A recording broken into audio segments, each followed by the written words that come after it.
All right, we're here and live, and I apologize for anyone who's watching for our delay. Um, we're just about to get rolling. Just one moment here. I'm going to try to set everything. Okay.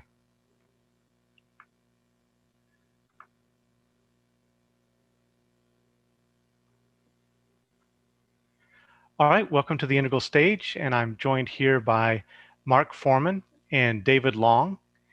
And this is a follow-up to a video that Mark and I did a while back, a couple weeks ago, I guess, on transrationality, where we discussed the concepts of transrationality and enlightenment.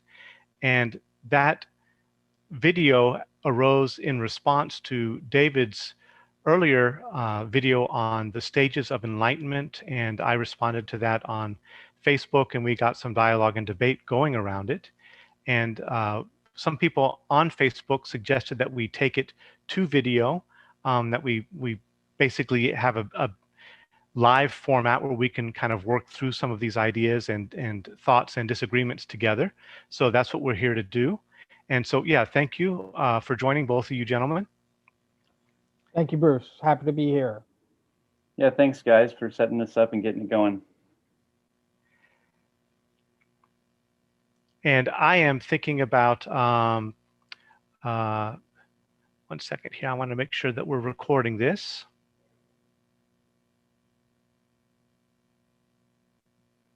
Where is this live broadcasting at right now, Bruce?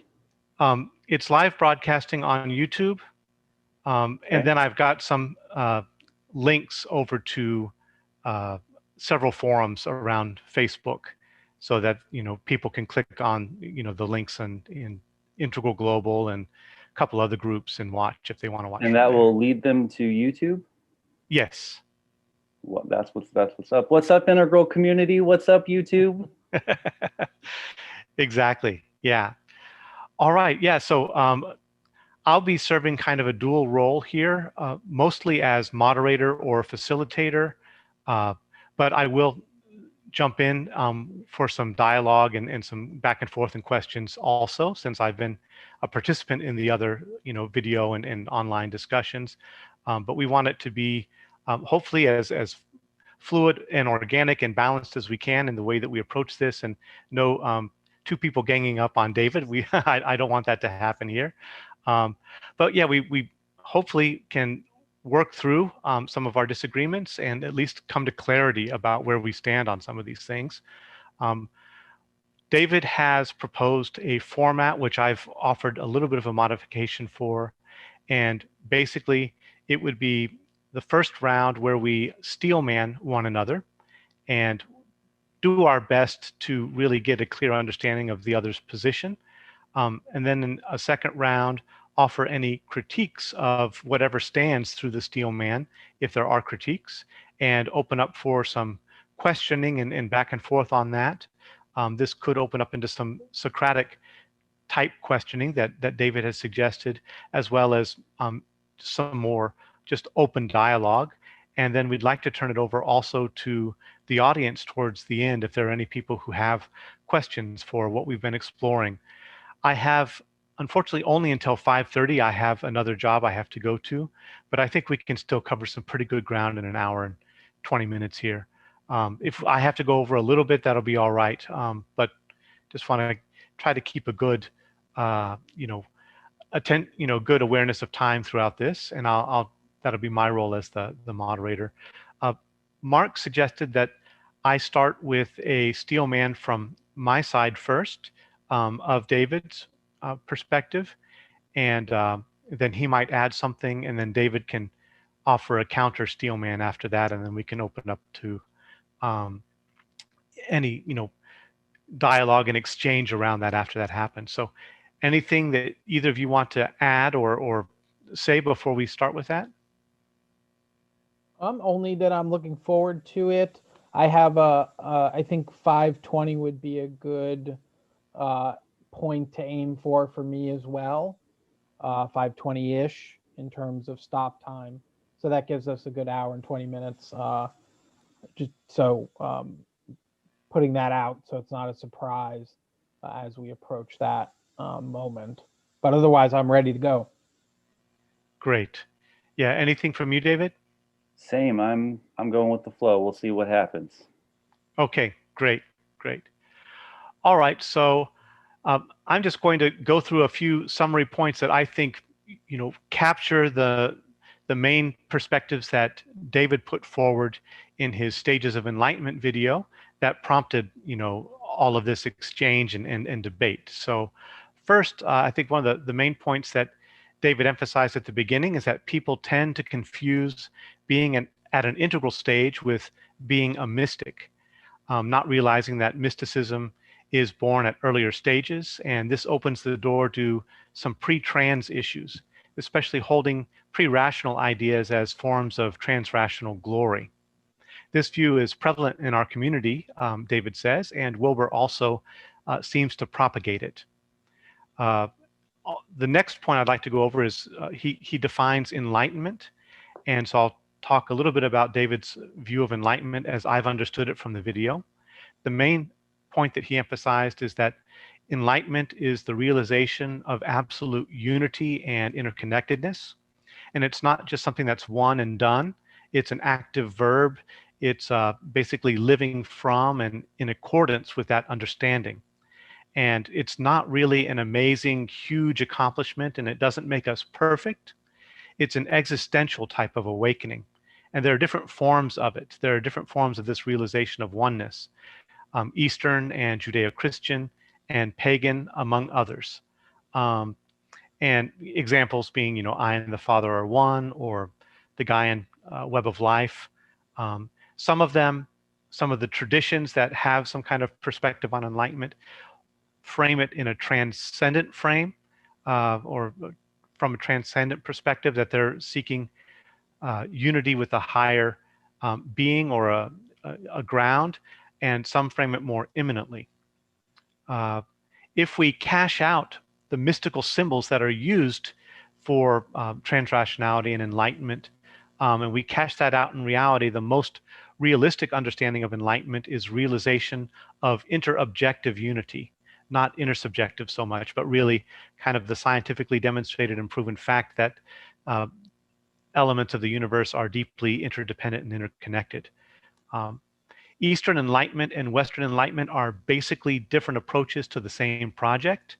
And David gives Neil deGrasse Tyson as an example of kind of Western scientific mysticism, the scientific version of at least at orange on the face of the cosmos, and then some deepened versions of that are possible.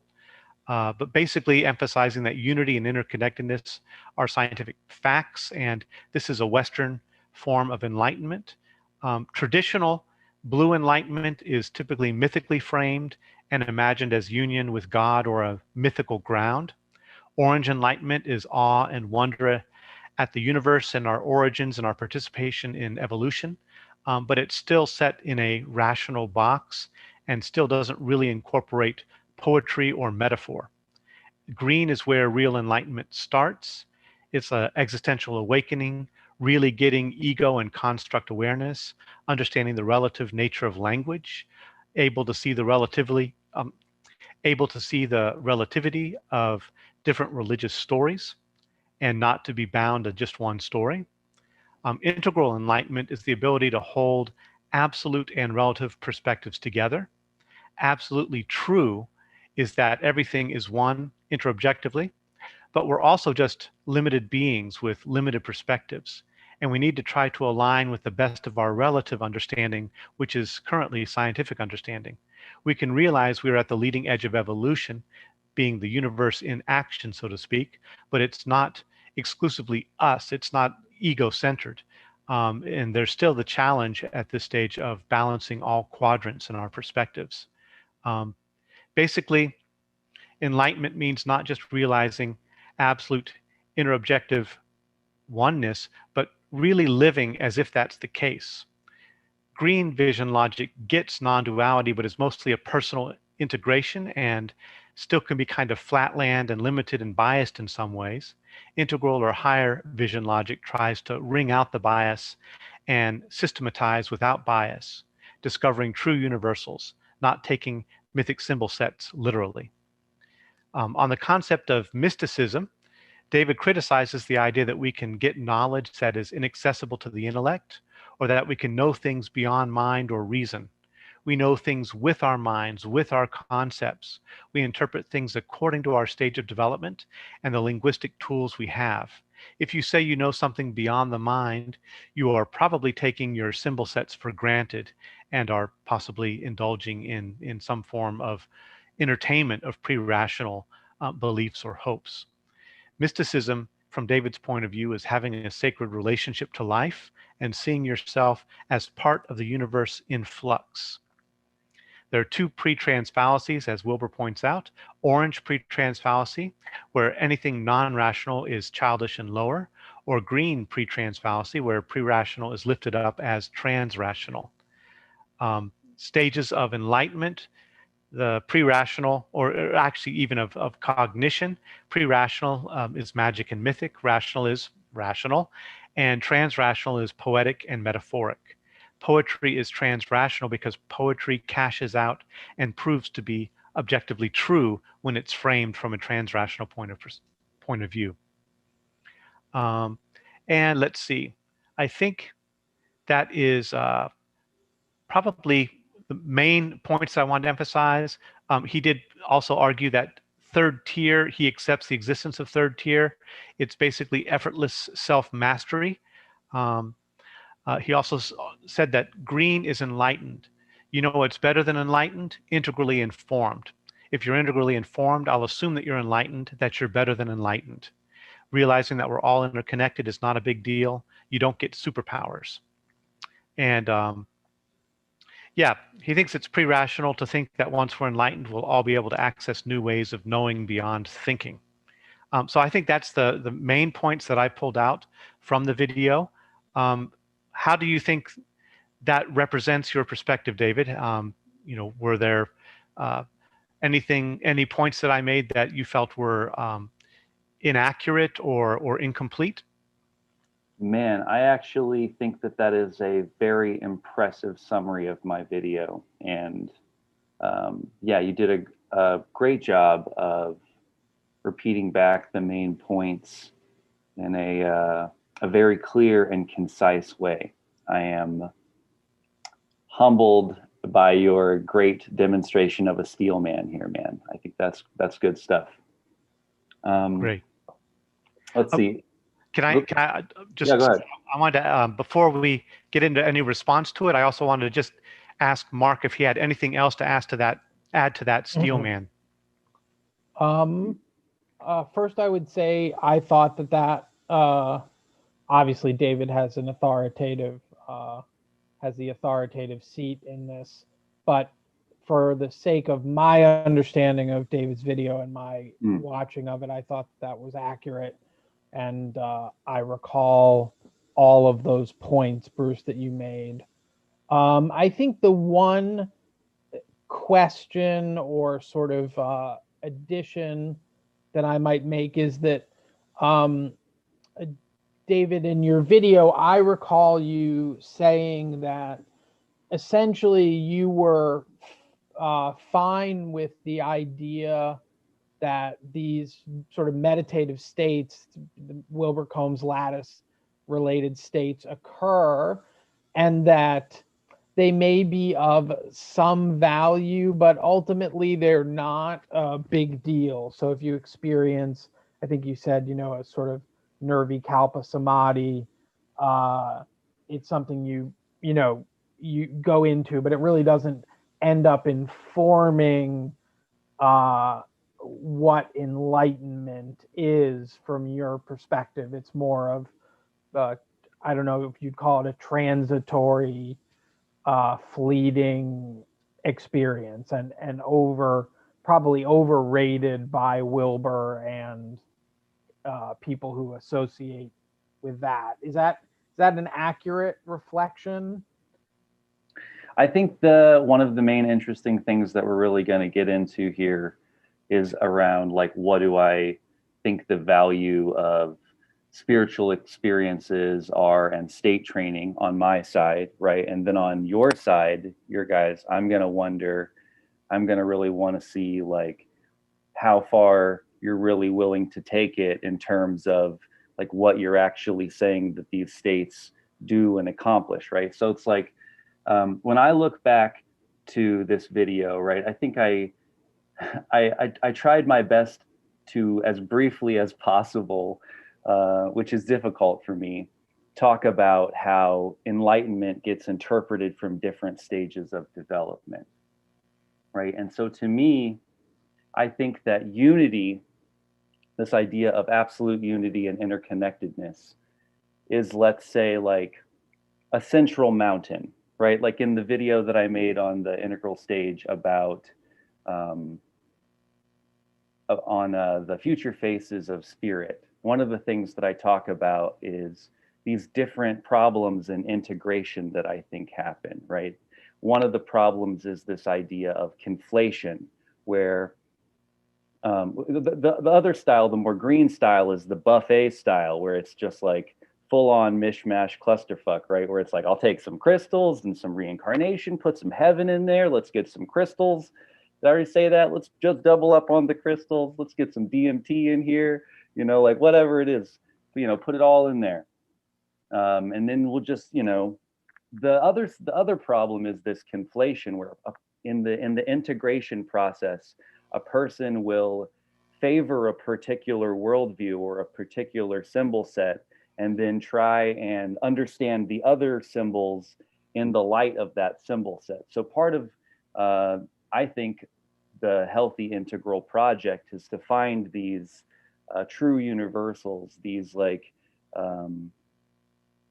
a real overarching approach that doesn't, at the end of the day, favor any particular symbol set. And this becomes like a really difficult project, because not only do you have to get all of these worldviews in order with each other, but you have to get these different philosophical projects to unfold in a particular order, right? Like you got to get your epistemology right, and that will give you a good ontology and cosmology, and then that will give you a good morality. And people who mess up the order of these projects, not just the order of these ideas, but the order of these projects, end up with a strange integration. You know, I think this is actually one of the downfalls of integral, is that it's really good at telling us what all the factors are, but it's not very good at telling us how to weigh these factors in relation to each other. So basically, where I'm coming back around to this idea of the mountaintops, right? I talk about how Wilbur tries to kind of conflate things into an Eastern mountaintop, and maybe McIntosh tries to conflate things into a Christian mountaintop. And in this video, I talk about how I think unity is kind of a central mountaintop that all of these different spiritual traditions and worldviews kind of touch, but in their own kind of way, right? So to some extent, while I would say there are definitely universal things that come from good states of meditation, like the ability to have be here now, to have control of your mind, to be able to be focused, and to use your mind as a tool instead of have your mind use you. You know, like there are essential things that are a part of state training, that are a part of being able to not just get to these higher stages of development, but actually maintain a lifestyle at those stages.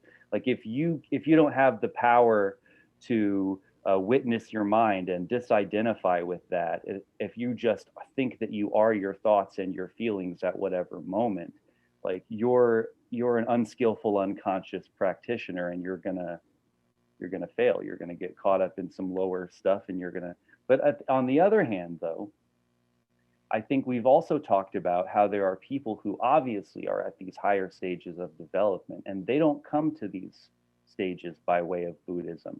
They don't come to these stages by way of Eastern spiritual practice. They may never necessarily give two shits about having a Nirvikalpa samadhi.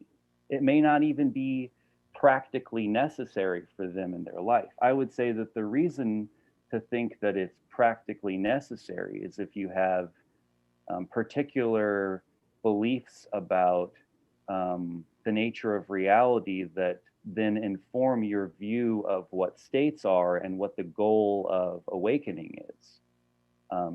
I think this can be one of the major confusing things for a lot of the people who listen to the video that you guys made, is that you seem to be talking about a lot of these things at the branches, right? Like, well, what's going on with these states? Are they doing enough? Are we giving enough acknowledgement to them?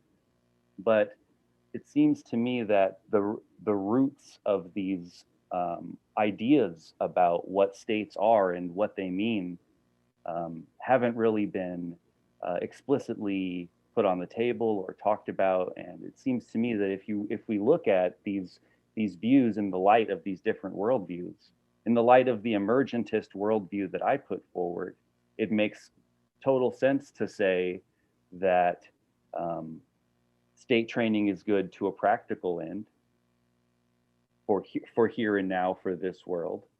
But if you look at these ideas in terms of like an Eastern worldview, there's the ultimate goal of enlightenment is to like get back to source and this ground of being. And these states aren't just seen as a merely helpful, merely horizontal thing, right? There are these, if we can get into, what is it? The undifferentiated phenomenological continuum, or persistent non-symbolic experience, what just kind of seems like technical ways of saying like being here now or getting in touch with the witness or something like this, then that's what enlightenment is. And that's why I feel like you say that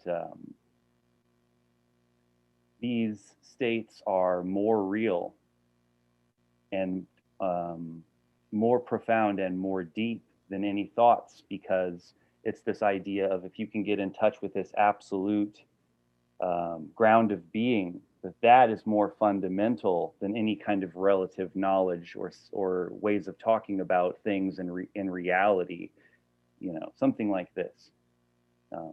I don't know if that answers your question, but I think that gets us kind of up to speed a little, maybe. Since this is the steel manning section, I'll leave it up to both of you. I just want to step in with that. Mark, you were about to say something, and so how do you feel about that? Do you want to keep on the steel manning thing, or just move on with the dialogue? Did you mute yourself, bud? Oh, Mark, you're muted. Yeah. Apologies, I did mute myself. They're probably closely related. In other words, continuing the dialogue, I think I would probably want to maybe reflect a little bit of a nuance and context from the perspective of the argument that you and I were making, Bruce. You know, I think it's important to emphasize that neither Bruce nor myself was making a Superman argument. I think that's I think both of us recognize that whatever enlightenment is, it doesn't make one infallible, and that, you know, a certain type of moral living is necessary alongside whatever the nature of enlightenment would be said to be.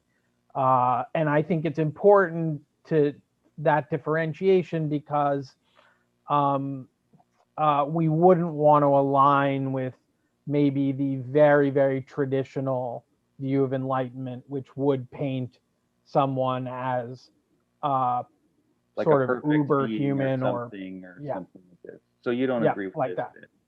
No. But I also think at the same time, I think Bruce and I would bring up the idea that a person who is enlightened, in our definition, does have a type of specialized knowledge. There are probably some advantages to that knowledge, both in terms of well-being and potentially in terms of morality, given that oneness is an aspect of most definitions of enlightenment, even though it may be a different kind of oneness, I think, than David, you're talking about. I would love to get to that issue soon, which your version of interobjective oneness. But I think that uh, Bruce and I would therefore sort of occupy a middle space. The enlightenment is an advanced condition in certain ways. It's not as typical as green or even teal, yellow. However, it doesn't make one able to fly, and so that's sort of I think a middle ground that I would want to speak to. Well, what I kind of also powers think can I get? I saw you say that Wilbur was able to kind of download his books like in an instant. So like I'm wondering what kind of powers can I get, man? Where's the line with this third tier? Because I heard you say third tier and fourth tier. yes. So I'm curious about that. I haven't heard about the fourth tier. Yeah, so the notion of the third tier and the fourth tier, as I was speaking to it, come out of Terry O'Fallon's research. And Terry, for people who don't know, is a very long time member of the integral community who started her training with Suzanne Cook-Greuter, who almost everybody knows a little bit about, one of the leading developmentalists in integral. And Terry has sort of broken off into her own research and sort of modified the way she tests. And she basically posits that there are 4 tiers of development. The first are concrete, related to concrete objects and our relationship to them. Then there's a subtle tier, and what she means by that is related to subtle thoughts and feelings that a thinking, imagining person would have. The third tier brings in a witnessing awareness, a causal or met-aware awareness, and that there are a group of stages, 4 stages that are causally sort of related. Then the final fourth tier would be stages that are related to non-duality. So non-duality gets mixed into the actual stage of the person's growth. So these aren't extra, this isn't an extra tier on top of what would be integral's third tier. These are just different ways of talking about tiers within. Okay. Yes. Well, that makes So makes more sense. Yes. It's kind of an old school, it's a revamp of an old school integral way, although they would accept the Wilbur-Combs lattice and that you can have states before stages, importantly. And well, I think a lot of us know that these tier distinctions are kind of arbitrary, right? We could talk about tiers in different ways. They're not. I think the reason that we emphasize the tiers the way we do is that we're at a particular historical time where we're trying to define ourselves in opposition to the stages that have come before and something like this. But I think you could probably do a new tier every 2 stages if you wanted to, which is kind of what this Terry O'Fallon is kind of doing. It's just like spacing them out different.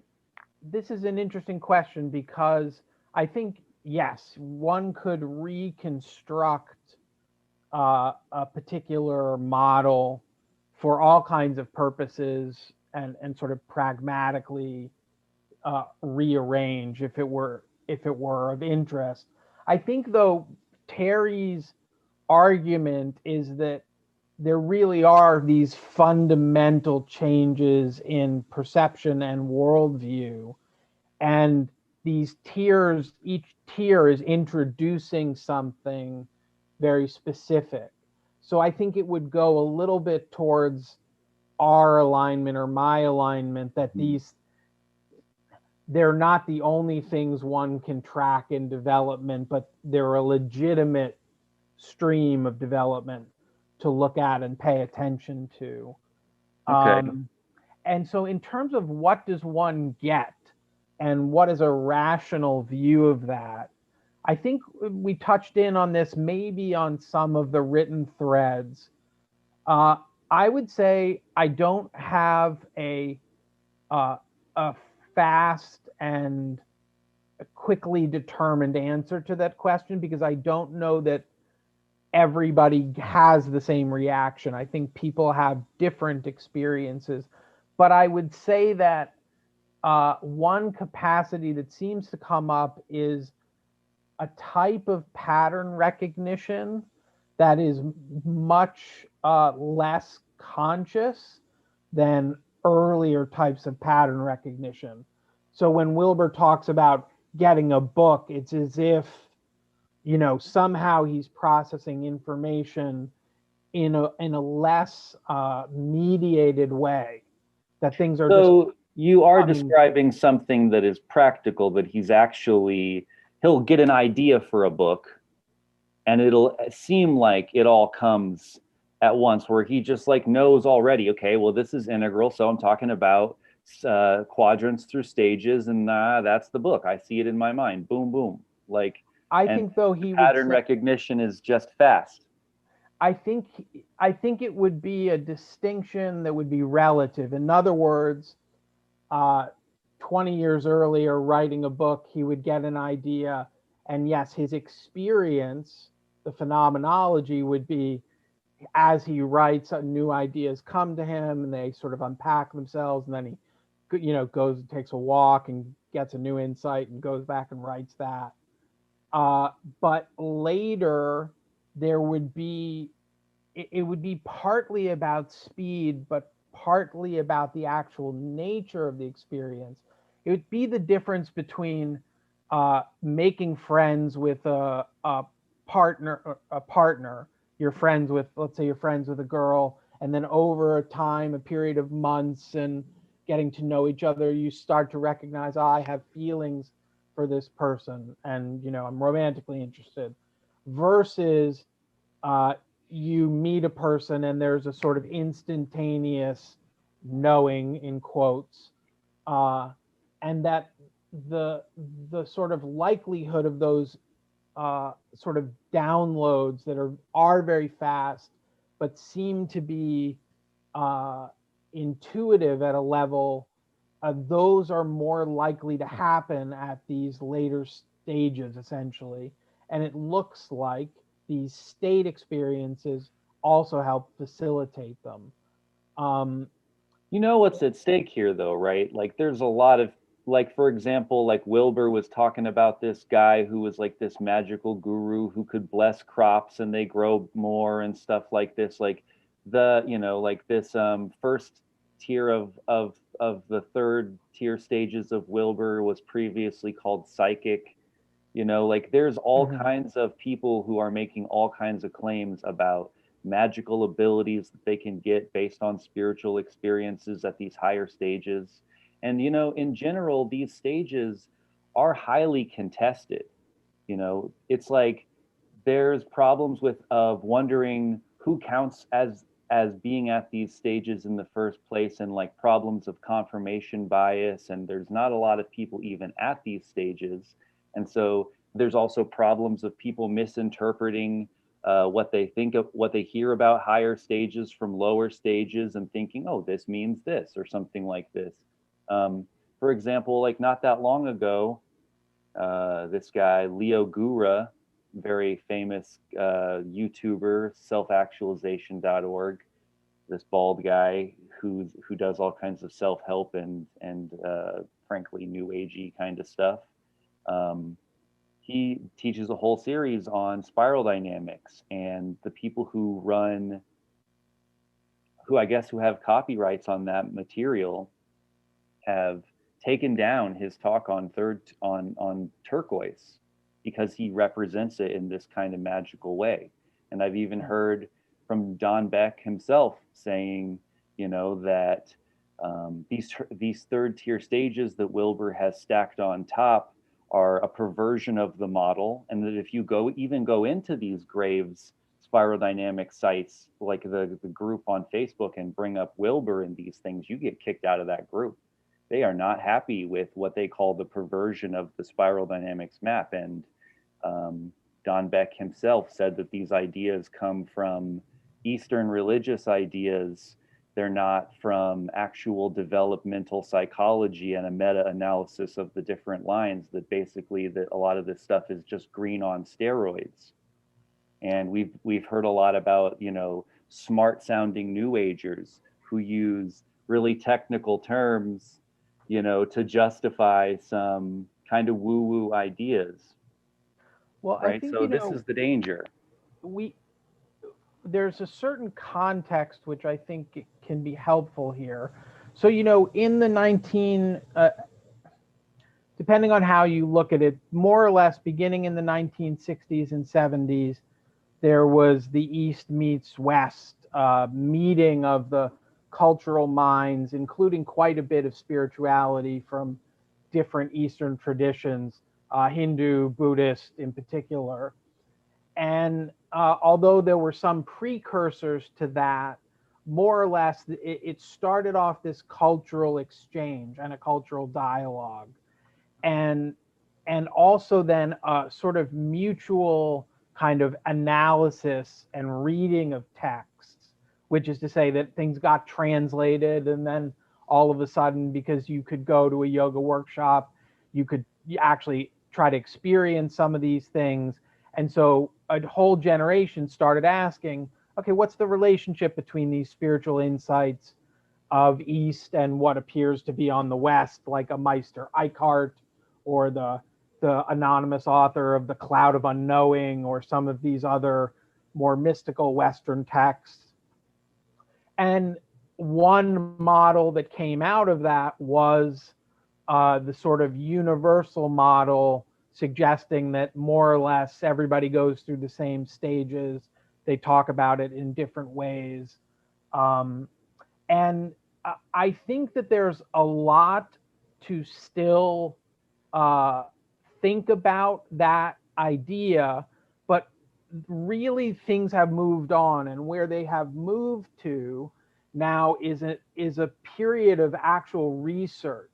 So rather than just comparative text, like, does it make sense that someone's talking about the allness in God in Christianity? Is that the same thing as oneness in Hinduism or nirvana in Buddhism?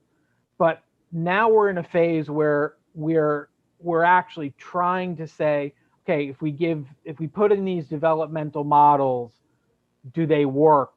Do they show a trajectory that sounds like the traditions? Or in Jeffrey Martin's work, he's interviewed a whole bunch of people from different traditions around the world. Do they have commonalities in how they describe these late stages or states, or are they completely different? And I think what's happening, and this is probably part of the reason I feel strongly about it, is the research is supporting some version of, yes, there is a path, however broadly defined, and yes, there are commonalities, and yes, there are these features that look pretty unusual. So Jeffrey Martin will say that at what he calls location 3, roughly the third stage of enlightenment, that people stop having negative emotions almost completely. They actually experience just a sense of joy and wonder.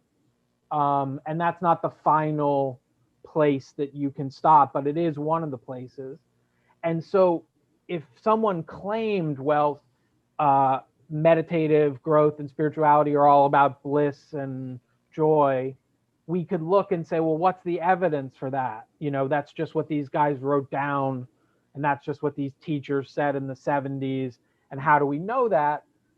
That it's coming out in the research, and that you can show it even on a brain scan. So they've done brain scans where the part of your brain that helps support positive emotion has orders of magnitude higher functioning in, for example, Tibetan monks, who are kind of the Olympic athletes of meditation. So it's the research is starting to tell us which of these old ideas are probably fictitious, mythological, either pre-rational or just not good interpretations, and that there may be other features of the traditional models of enlightenment that actually are describing something real. And I think right now that's the place where the dialogue is. It has to sit and kind of converse with the best research we have in this period, and that this period might go on for a very long time. But I think the answer to how do you prevent all of these, wild interpretations or whatever you want to put in, I'm enlightened, so crystals work. I think you can ask the question now, okay, what do you have evidence for that? Right. And you want if to see you, that proved. yeah, and I could say for the things I talk about when I mean enlightenment, there's at least some research evidence for what I'm pointing to. If there isn't, I'm candid about that. Well, there's research that says that these states exist, Mhm. but like the part that I have a problem with is the place where it seems like you're saying that these things are more real, or like the way that you talk Mhm. about them as locations makes Yeah. them seem like they're not just um, a state that a person gets into, but almost like like a subtle realm or something that like exists out there somewhere, or like something like this. And um, what makes us so I mean, there's the Yeah. interpretation of the state and the idea that it's higher or deeper, or a sign of more maturity, or an embodiment of deeper wisdom, or something like this. Like, I think that's the potential Yes. step too far. And Especially, one more thing, especially because if we're testing monks and nuns and people who are like have real traditional worldviews, again, this seems like we might be getting into the problem with this pre-trans confusion, acting like these pre-rational practitioners who hold these pre-rational views are then like, oh, we prove the state exists, therefore that proves the conclusions that they come to about what it means. I think that's a problem. yeah, so when I use the word, and this came up on the thread, I think at least one point, is that when I'm saying something is more real, what I mean is it's perceived by the person to be more real. In other words, the part of your brain that lights up when you have an important experience, lights up that much more, and people will self-report that Okay. the experience felt more real. I don't go to that therefore means ontologically that it's more real, only that that's the phenomenology. Now, an important point is that we can look at something like the recent research in psychedelics, which is really interesting. So basically, it's been shown that psychedelic experiences and meditative experiences have a lot of common overlap. When people report them, they use a lot of the same language, so forth and so on. So they ran one of the, it's not an early, but in earliest in this research, it was like 2006, I think. They ran a psilocybin study, kind of a safety study at Johns Hopkins.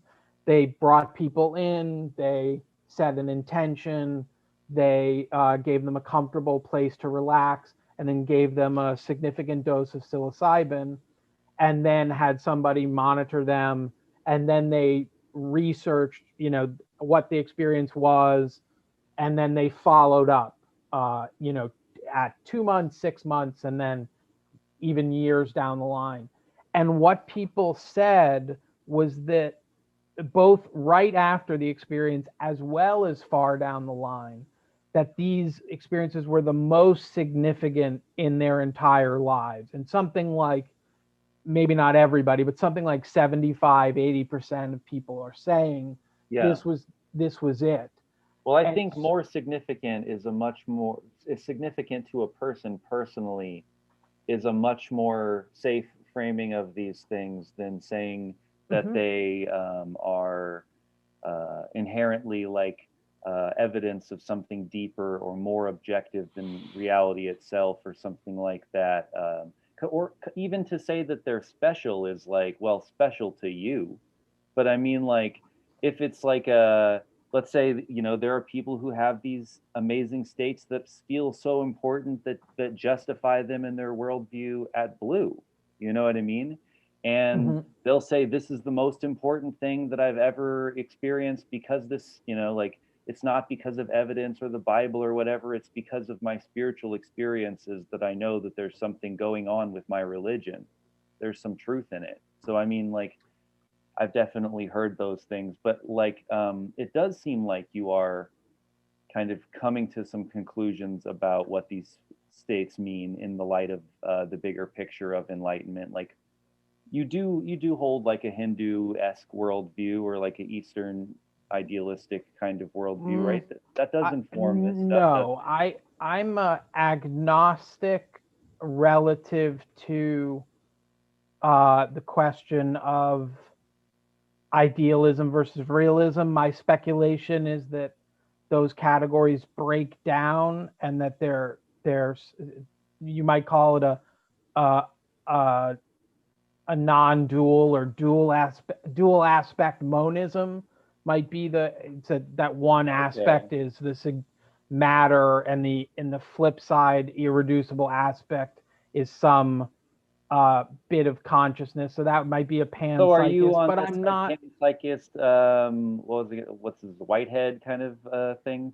Yeah, but I'm not. But what I would say is that the answer to that question is not nearly as relevant to me as is the experiences that people have and report. So if someone doesn't believe in oneness as a metaphysical state and doesn't believe in panpsychism, I almost could care less. But I would want them to do the practice. And the reason is, again, in Jeffrey Martin's research, and he's using a lot of positive psychology research, sort of tests and measures, the people who have the apparently deeper experiences of non-duality report much higher levels of well-being than people who don't have that. So there is a an argument that these experiences confer, at least when they reach a certain threshold, I mean, yeah, higher if you levels live of your life well. as a state chaser, of course you're gonna feel great all the time when your ultimate goal is like transcend everything and feel good. But I mean, I wouldn't measure that as the ultimate, goal of life, or the greatest way of measuring what's actually good and true. Yeah, I'd You know, like to, do you all please mind if I just go. step in and say no, something here? please do, please do. Yeah, since we didn't follow our format at all, that happened in the Matt Segal debate as well. Um, Formats are hard to follow, aren't they?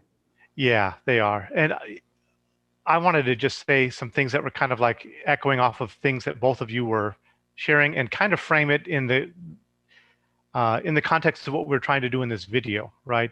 And basically, we presented some critiques to you about just feeling that there were good points that you made about enlightenment, about transrationality in the video, but that we felt that there was some limitation or some things left out of your description, or some reduction that wasn't appropriate. So one thing when we were talking about, what's going on if we're considering these different stages, O'Fallon's 4 tiers, and how Wilbur has used it, and what states are, um, and why we would kind of push back. I think both of us kind of push back against just the description of transrationality as um, poetry and metaphor, or as green being basically the same as enlightenment, and integrally informed being better than enlightened.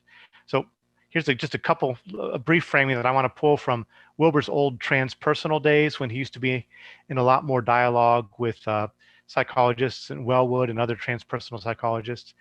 There was an attempt at the time, which I still think can align somewhat with O'Fallon's work, of looking at this from the point of view of object relations theory.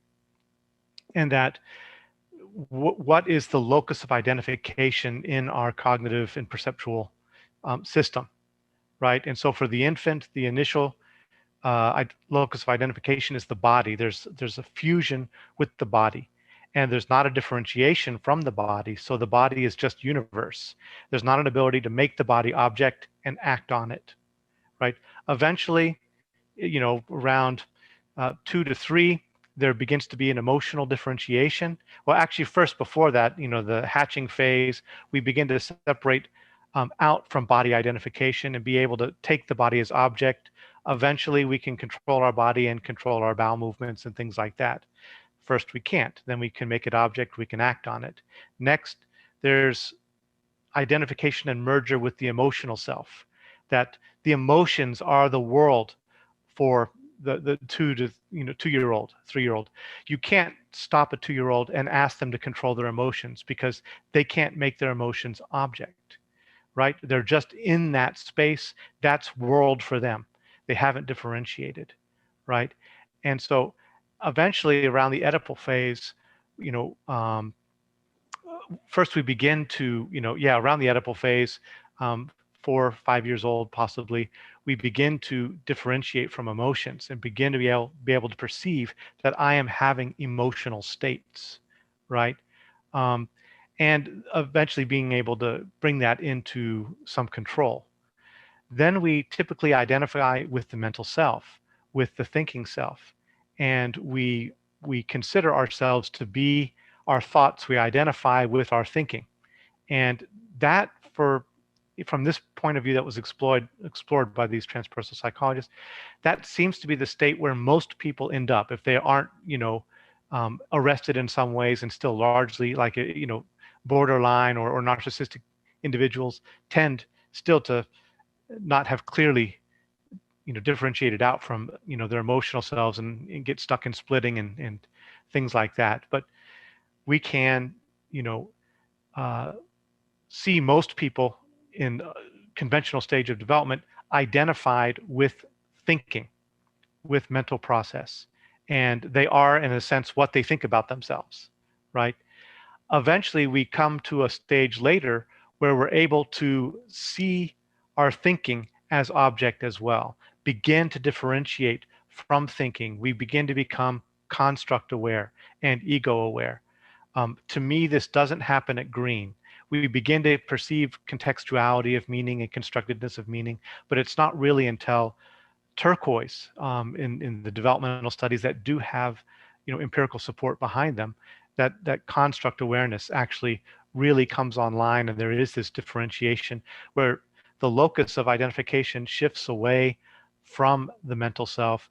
The third tier that O'Fallon is talking about is really where the um, center of identification begins to rest more in what she's calling the causal, following Wilber, the Hindu traditions, in that it's meta-aware. You're aware of awareness as well as um, you know of the mind, and that where you rest as your locus of being, of orientation, is no longer in the verbal mental chatter and stream and the images that you hold, right? And Sure. so there's this kind of progression that is measurable and that makes sense, and you can see the value in those transitions. The more that you can disidentify from embedment in any one of those forms of being, you then are able to act on them and control them and have some freedom from them. And so that's a kind of trajectory that's there. If you're thinking about what's going on with the states help shift you out of, in part, this is, I don't want to make it mechanical, but states can help shift you out of identification with certain structures. When suddenly there's a state change, you can suddenly perceive what you were embedded in as object. You're no longer in that, horse blinder space.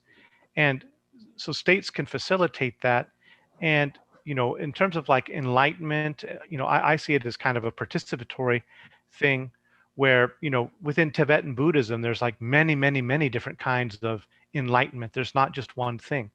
And to me, those are participatorily enacted things. Our brains are somewhat plastic. Through different practices, through different ways of development, we can put together our meaning making systems in very different ways, neurologically as well as conceptually. And these kinds of practices can shift where you center, where you make meaning from, where perception takes place from, that is measurable. And it's not getting into, it doesn't require at all belief in abstract metaphysical realms.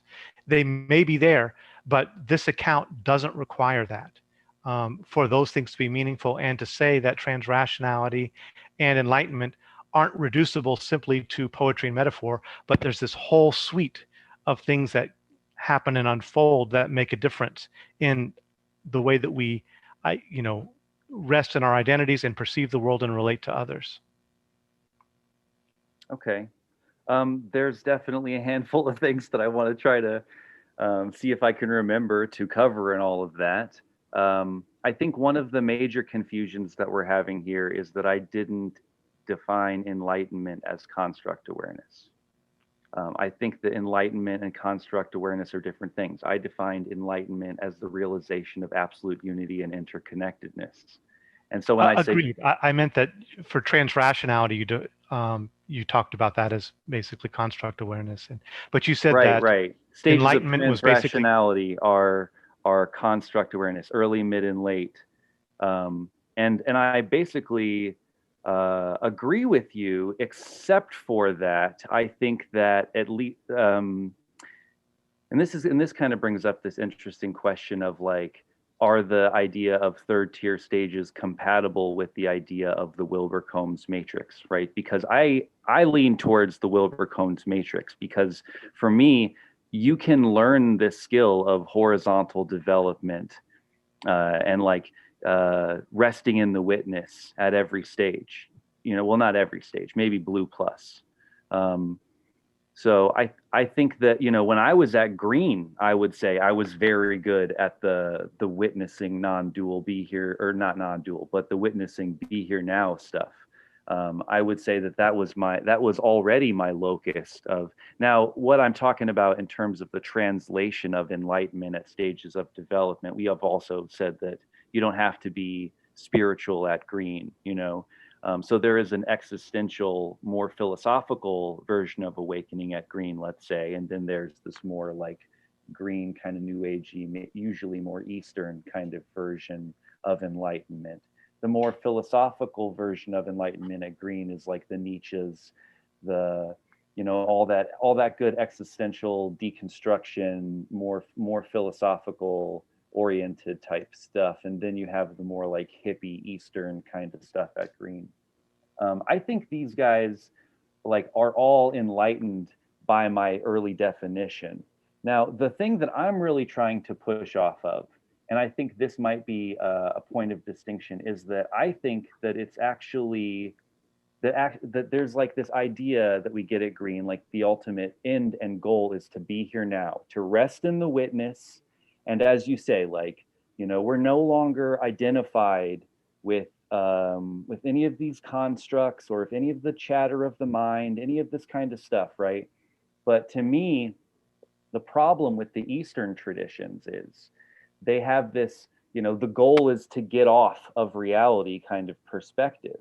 And from my perspective, from a more emergentist kind of perspective, this is not the end of meditation and spiritual practice. To me, once you have your mind and you don't identify with it anymore, there's actually further creative practices that happen where you learn to manipulate concepts and ideas and frameworks and all this kind of stuff. And you're no longer subject to these things, but they're like an object that you can actually, like, this is how we spiral wizard, not only on an individual level, but on a more big picture level.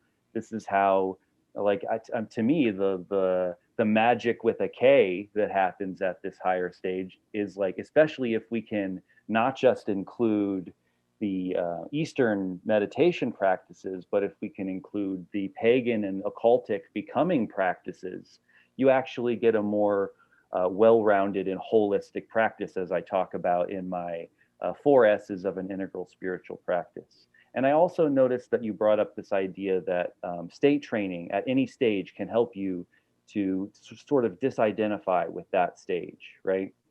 I actually argue that work in any of the quadrants can help with development in an overall kind of way.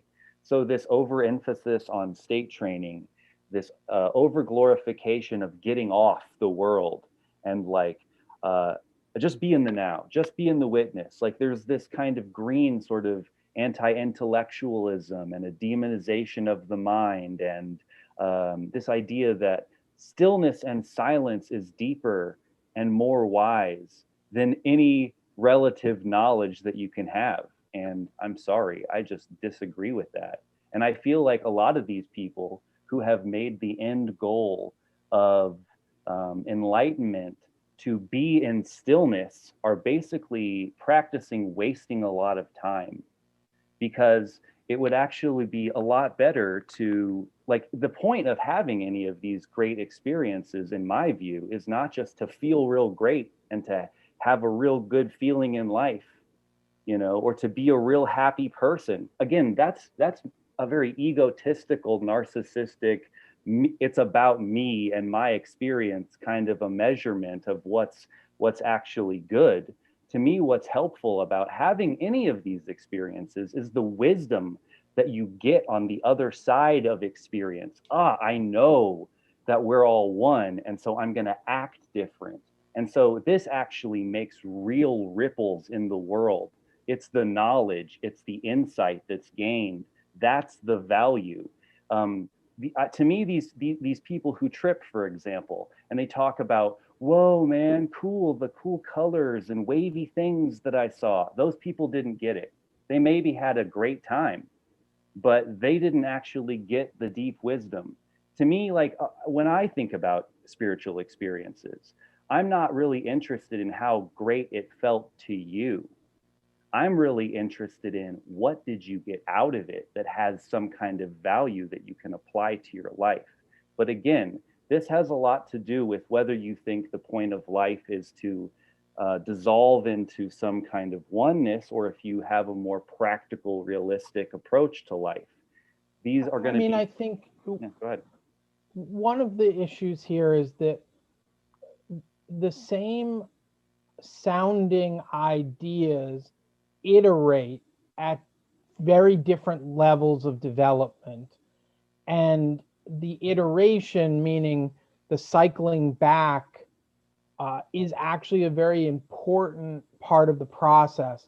So if you listen, first of all, you know, the tantric traditions have really been, at least when we want to talk about the East, they've been the dominant traditions for now about 1,000 years. And the tantric traditions are essentially defined by the fact that the world is no longer an obstacle to enlightenment. It is an expression of enlightenment. You are an expression. So that's the sort of ultimate non-duality. You know, older models were more strictly dualistic in terms of separating out, you know, the untouched soul, if you like, from the sort of, you know, descended, not as evolved real world, in Right. quotes. Well, we get a little bit of this in integral with even just talking about the gross state and the causal state. Yes. There's inherent assumptions about the nature of reality embedded in these terms. And so the mistake I think that can be made is that the teaching of pulling away from the world now becomes a partial teaching. So so Wilber has said, he's called it sort of fasting from attachments. So if you have an attachment to money or success, you challenge yourself by fasting from that. The ultimate point is not that you run away. The ultimate point is, as Bruce was saying, you learn to disidentify, and then you have some freedom over it. there's a saying I like, don't do what you like, and then you can do what you want. So in other words, on a spiritual level, if you can break your attachment to certain things, you can then come back and re-inhabit them. And even Buddhism the Tibetan Buddhists have this sort of concept of kind of creating a new self out of the sort of emptiness that you get to, but it's not the old self, it's a new vehicle in the world. But you've been sort of to a particular place where you've broken the attachment to the old self in a very profound way. If we only take these ideas, especially as they're expressed by beginners, people in their first couple of years of practice, who are typically younger, typically much more black and white in their thinking, they don't have the life experience, there's no way they could get it, and they're kind of in a missionary phase, which is what I like to think of it as. They tend to take whatever teaching is extreme and then run with it, and then we do see more of those problems. Ideally, as people grow in terms of stages and move on, they let go of some of that spiritual immaturity and partialness. Now, it's clearly not a perfect system. There are people who, as you continue to go up metaphorically, you can fall off and do the Darth Vader move, as Wilbur says. But I do think that if we look at large groups of people who've been practitioners for a very long time, they tend to mature and they tend to avoid the extremities in a way that people on their sort of missionary phase take up. And I think a lot of the spiritual bypass we see is taken up by people early in their practice. They want something. They're desperate for a type of rescue. Life is scary and frightening, and they're gonna take those teachings and run with them. Eventually, I think people recognize there's nowhere to go. I mean, they don't take you away from yourself. So therefore, the fundamental exploration has to be in yourself, in how the self functions in the world as well. Well, you get why so this I is think a problem, right? It's like if we're talking about this idea of like spiritual or mysticism being like a form of having a healthy relationship to life and reality, then this spiritual bypassing stuff is a pretty big problem. So you seem I would agree with. I don't think we would probably disagree about when and how the spiritual bypass happens. We might, you might say it's at one stage, I might say it's at another. So we might have this, but we wouldn't have a disagreement that spiritual bypass is a problem. And probably if both you and I were talking to the same person who was, trying to sort of escape from life and not deal with any responsibilities or relationships or causes in the world and was, selfishly fleeing, I think probably you and I imagine Bruce would have a similar reaction. So you're saying that you would, like when you talk about it as like a type of, you compare it to like weight training in the other video, spiritual bypassing. So when you say that, what you're saying is basically the people who are starting out learning might go a little bit to an extreme. And I think it's almost inevitable that people go to an extreme, and that we even see this across meaning systems. So not only, particularly in a time such as ours, it's not only spiritual belief systems that get sort of wildly exaggerated, but it's also political. There's something about growth and development that makes us vulnerable at earlier stages, and we have to even continually watch at later stages that we avoid too much extremity. But I see it as kind of almost like it's in the 12-step traditions and Alcoholics Anonymous, they call it the pink cloud. In other words, you get your life right, you start to contemplate spirituality, and then all of a sudden you're in a big pink cloud where nothing can go wrong, and you're sober, and God is directing you in every direction, and it's all good. And then what typically happens is people are in that sort of honeymoon phase for a while, and then they crash out. And they have like a dark night. Yep, Jack Cornfield's After the Ecstasy, the Laundry is a famous title for that experience. Yeah, and I mean, I definitely think that for a lot of people, their experience of awakening and enlightenment can be like not this like blissful thing. It can be like, especially if you're coming out of like blue or something like this, and you're like, let's say, transitioning into a more like I do think that the orange awakening is an important one that a lot of people have to grapple with. They also have to grapple with it kind of again a little bit deeper at green, this deep existential nihilistic void. Like I think that the determinism and nihilism and inherent meaninglessness and but maybe you disagree with this, because I know that you spoke about telos or a pull, or which usually means purpose and an ultimate plan and meaning. But you said that you're an agnostic, so how does that work? It's I go back and I have found that over the history of my practice and study that I've gone back and forth over different ultimate positions. I've spent time where I felt like this, even with development, all this is just a materialistic development is just describing, new levels of complexity in material. So an emergentist perspective. And I spent years feeling like that was it, but I still did my practice. I've spent other times where I really do feel like, no, there's a real oneness, and it's ultimate, not only interobjective, but intersubjective.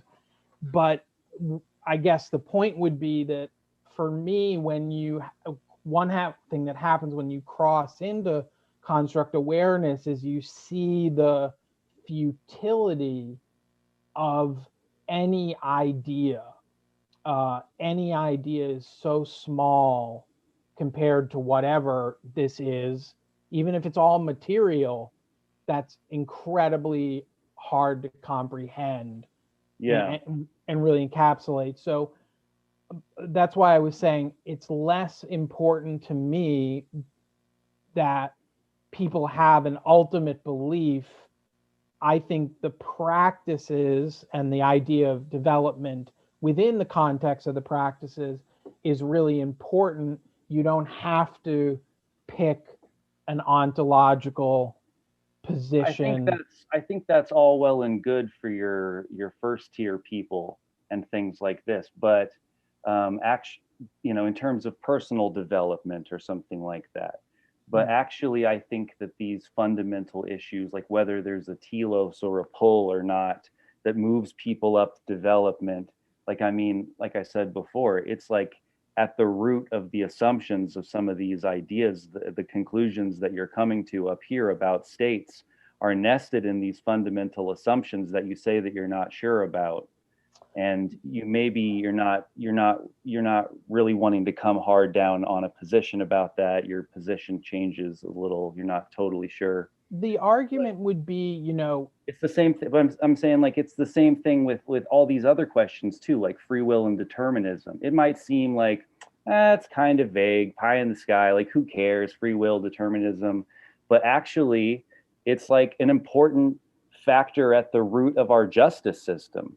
And if depending on how we get this idea right or not, we end up scapegoating people instead of actually fixing our system and stuff like this and taking responsibility. And I think it's the same thing with these fundamental cosmological ideas, that it actually does make a huge difference what your worldview is and what you think the truth is, and how you think you can justify it. Because if you think that the world is like this, your morality is going to reflect that. You're going to act as if it's that way.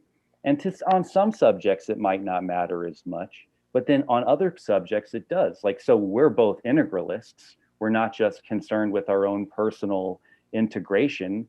Like, the whole point of this Integral 2.0 project, in my mind, is that we have to get to this point where we can wring out our personal bias.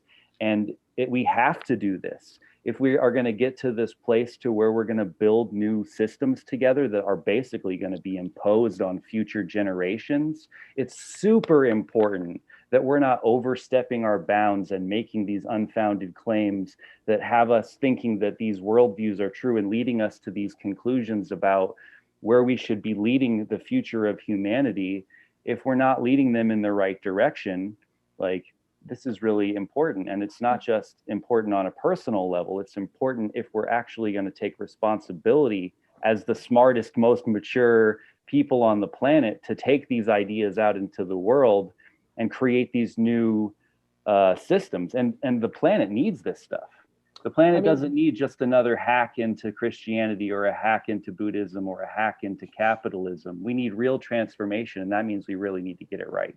You know, you can be very, you know, I just wrote a whole book which has a set of new and creative and I think practical ideas about childhood trauma. It's related, I related it to Joseph Campbell's hero's journey. I don't look at myself and say, gee, Mark, you know, you're really conceptually losing your edge. I instead, you know, was employing conceptual, you know, hopefully skills that I learned, you know, the going up the whole developmental ladder. So I don't think ideas are unimportant. I think conceptual clarity is a great support. I think it's very helpful. I think it's important to the extent that it helps people also on their developmental travels. So I don't think it's like you hop off definitively at some point and lose the ability to work with concepts.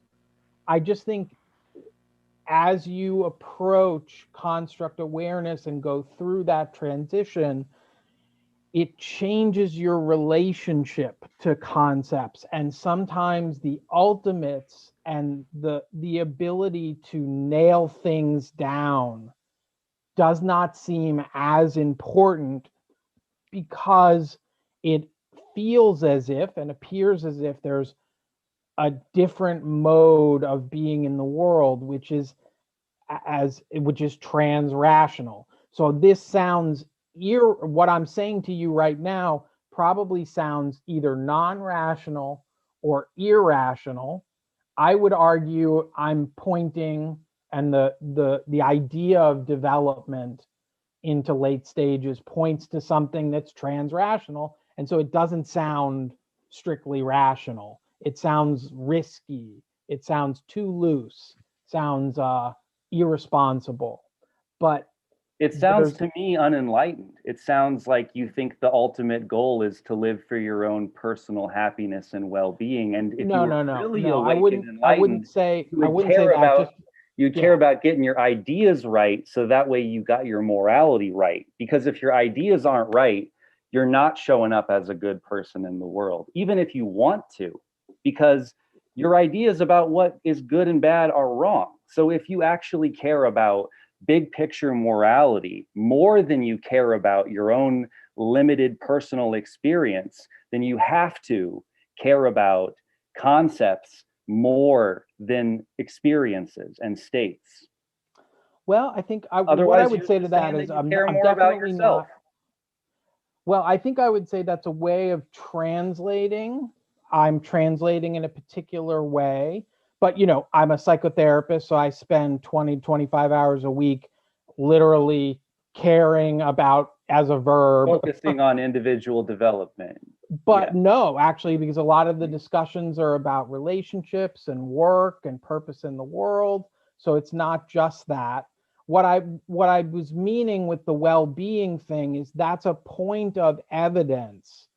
I also think that people do generally become more giving, more caring, more loving as they move through development. It's a different emphasis that you can bring, and I don't argue that that can be the core emphasis. I just think it's a little bit of a pick a line of development you want to focus on. So I'm sort of talking about the self line.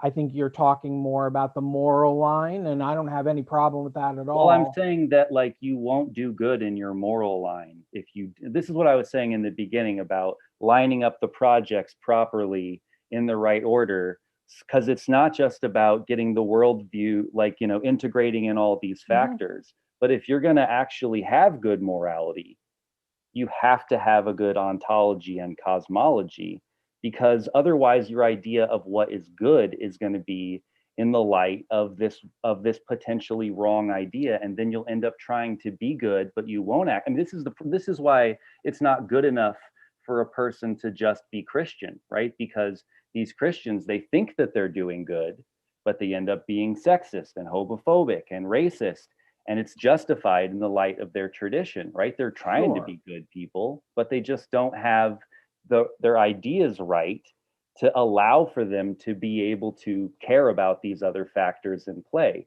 So to me, this idea that you're talking about, like it's more important for a person to get into this no thinking state than it is for us to be able to have good ideas. I don't see how No, you're there are different developmental, the emphasis in earlier development, which I would say is up through Teal, is more heavily on the cultivation of concepts and conceptual thinking, because that's the nature of the self at those stages. So Teal is a complexification of, you know, holding opposites, holding tensions and paradoxes and all that. So it's very important. I don't see why you can't be a pragmatist who are agnostic as to ultimates, but choose to do things pragmatically, or a utilitarian, which doesn't necessarily come with an ultimate ontology or epistemology. Sure. They still have a morality too. So I'm more arguing, I think, at the late stages, you can be more of a pragmatist. And in fact, for people who've compared Wilbur to the history of philosophy, they often bring up the pragmatists who were very conceptually developed and had tremendous insight, and yet the universal basic moral impulse, depth and span, utilitarian. Exactly. And as to the ultimate, because we can't know the ultimate, we're going to remain somewhat agnostic, but it doesn't mean that we therefore throw out all of moral reasoning. I would say moral reasoning is very important, and it's I wish we had better moral training, especially as we move up in development in our culture. I don't think it's that terrific, but it's just a different set. It's a different set of stages. I'm just pushing back against this idea that having a cosmology doesn't matter, and that it's, you know, it's like that. I think it's wrong. I think for maybe at lower stages, but for us as integralists, people who are going to have to build this new world at these higher stages, we have to get it right. I would say the ultimates matter less than, I would say we could disagree here. You would say they matter more. I would say they matter less. Or how you draw the lines matter. The epistemology matters. Yeah. Like not necessarily the conclusion you come to, although if you and I both agree on an epistemology, we should be able to, especially if we both are looking at the same data, we should be able to come to a very similar conclusion on the backside of that evidence. Theoretically, I would say you're right. In practice, it doesn't appear that even when you give very smart people at relatively the same stage of development the same data, that you're necessarily going to get the same interpretation. I wish that were so, but it seems to me that our faculties are more idiosyncratic personal. It seems to me that this integral project is kind of the culmination of the philosophical and Western Enlightenment project into its highest potential. And I think it's actually only at this turquoise stage where we have not just data, but a meta theory about how to organize this data and how to start valuing this data. I think it's actually only at this stage that we can actually start to really draw some strict lines. And I think that for the most part, we should be able to come to the same conclusions with the same methodology and the same data better than anyone else in history, hypothetically. Hypothetically. We're coming close to our Yeah, time, Bruce. unfortunately. Yeah, it's 5:20 now.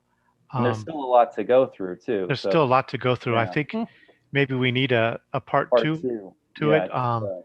I think there's so much to go into. I think one issue that kind of, I think I'd love to go through it with Mark and you, David, is uh, whether content is definitive of process, right?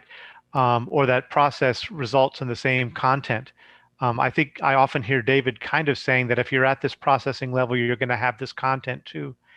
And I think you can look at different worldviews that people have held that have been profoundly generative of moral, deeply moral action in the world, deep expressions of compassion that from our point of view now, their worldview was wrong, but within the frame that they were operating in, they definitely impelled profound moral and altruistic action. It wasn't only attended by racism or sexism or homophobia. Yeah. There was, so well, even a if you broken really look clock at it is right twice a day, right? So right.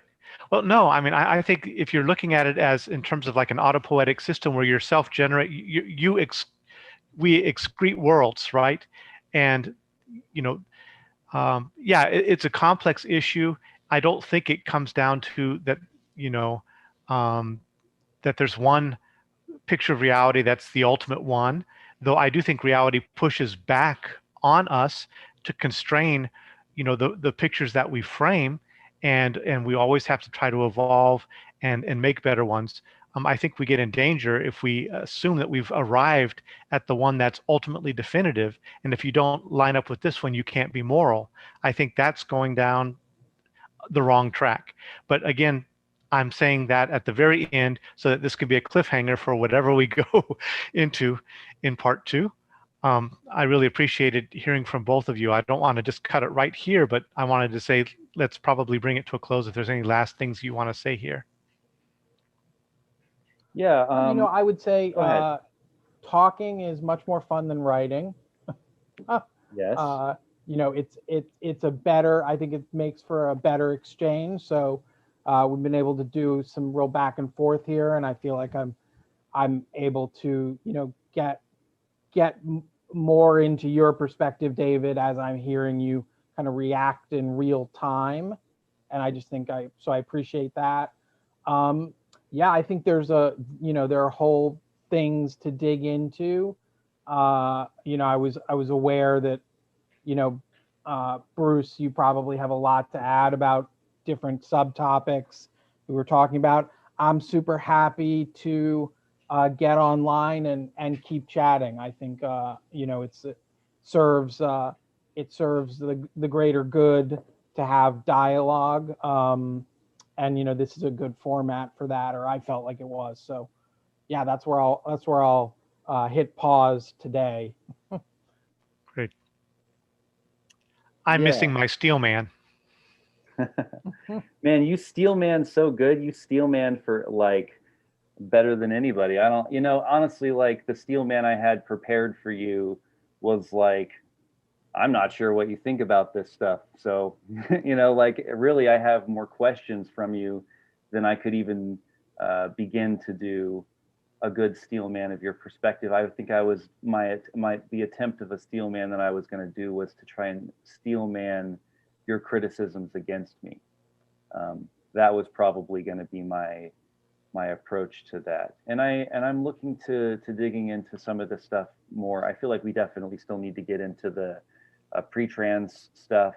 There's still a bunch to that. Like mostly we've just been talking about states and um, stages, and there might be some more to do on this, but I feel a little, I feel like we've covered some good stuff on this. I feel like Mark has clarified his perspective a little bit on what some of this, where he's coming from with some of these things, and I think he's also been gracious to hear my concerns, because I mean, the reason that I come to a lot of these conclusions that I come to, and the reason why I emphasize some of the things that I emphasize, is because of the kind of project that I'm working towards, right? Again, competing goods, right? So it's like, if you're working towards this project, then there are particular things that are going to be good and bad to reaching that project. And I feel like Integral's project should be this project to come and create the integral age and to help humanity.